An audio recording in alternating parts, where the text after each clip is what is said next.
and welcome to the Date Show. I'm Kuhlenschmidt, and tonight we're going to talk about charged humor. You know, charged humor, we've all seen it, we've all heard it, but what really is it?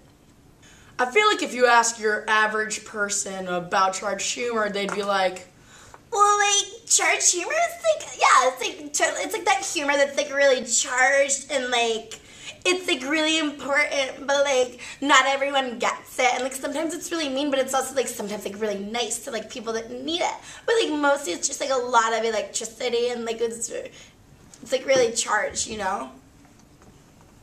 For now, let's take it to the streets. Here we have Molly Goldman to give us the lowdown on the highs and lows of charged humor. Molly? Hi, Grace. Thanks for having me. So the general public is misinformed about charged humor. They think it's electric. And sure, we all love that song, but let's get real here. Charged humor is by definition, according to author Krefting, intentional, meaning the humorist has designs on a specific outcome to change an attitude or belief or action taken on behalf of a social inequality. So it has nothing to do with electricity? No, not in the slightest. I knew it! Okay, great. Our finest example of this is The Daily Show with Trevor Noah. Rest in peace, Jon Stewart.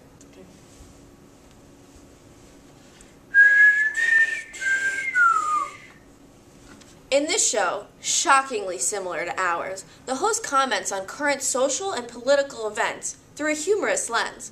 For example, Jon Stewart's coverage of the Black Lives Matter protest specifically highlights the injustice happening in the country against an entire race of people.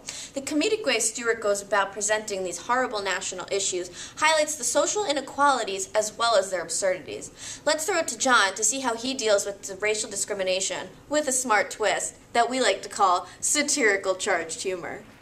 But first, you may have been noticing the justice system's recent consistent failure to indict police officers who have killed unarmed black men has sparked protests all over this country. The demonstrations have been overwhelmingly peaceful, which makes it very difficult for people to complain about them. Difficult? Not impossible.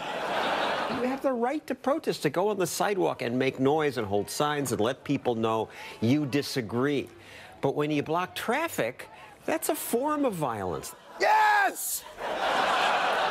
Thank you. Blocking traffic is a form of violence. How dare these marchers put our streets in some kind of, let's call it a chokehold of traffic. How dare they? Wouldn't have anything to do with the streets being black now, does it? So as you can see, Jon Stewart examines the Black Lives Matter protest itself as well as the national media coverage of it, and then points out the flaws of that media coverage while still acknowledging the significance and seriousness of that racial and social injustice. I feel like we've got a good gauge on what charged humor is. Now we've got a very special guest with us today to help us further explore the world of charged humor. Ladies and gentlemen, Sarah Palin. No, Grace. We decided I wasn't going to be Sarah Palin anymore. It's just me, Laila. Haha, she's so silly. Sarah, are you a politician or a comedian? Grace, please stop. You're embarrassing me.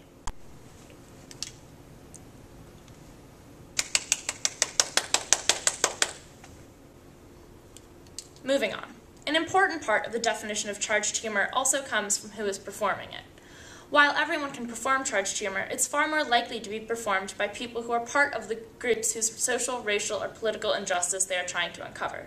So while Jon Stewart is great and all, there are many comedians who continuously take from their life experiences to create charged humor with the end result of revealing injustice.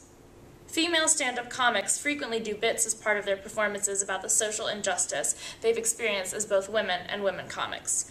Comics like Chelsea Peretti and Amy Schumer often make jokes about the damage they've experienced because of the reality of sexism in comedy. I'm supposed to ask you too. Ask your mom's new boyfriend. Then ask the Supreme Court. Finally, ask yourself why you insist on having sex for fun. Wait, no refills? I have to go through all this again next month? Yep. See you then.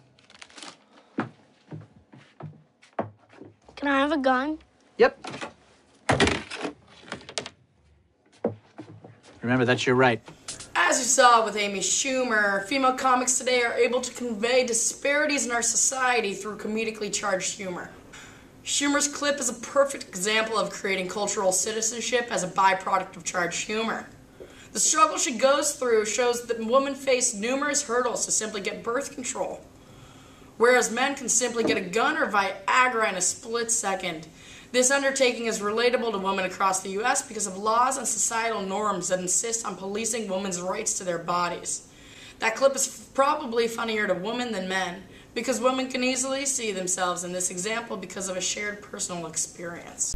Similarly, this type of humor can be used to uncover racial differences, as well as create a sense of unity and belonging for marginalized racial groups.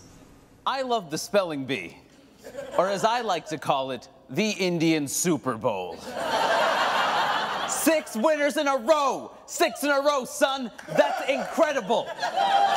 So it gives me great pleasure to finally say, hey, white people, learn the language. Since racial minorities have historically been robbed of their identities, as well as their social, political, and economic power, charged humor can serve as an outlet and unified voice for people of color to shed light on the injustices they experience every day, while helping to create a more diverse sense of community. Charged humor is a tool that comedians such as Hari Kondabolu, W. Kamau Bell, Gloria Bigelow, Margaret Cho, and Richard Pryor have built their careers on. Thanks for tuning in. Here it is, your moment of zen. Is this charged humor? Is this charged humor? Haha. Is this charged humor?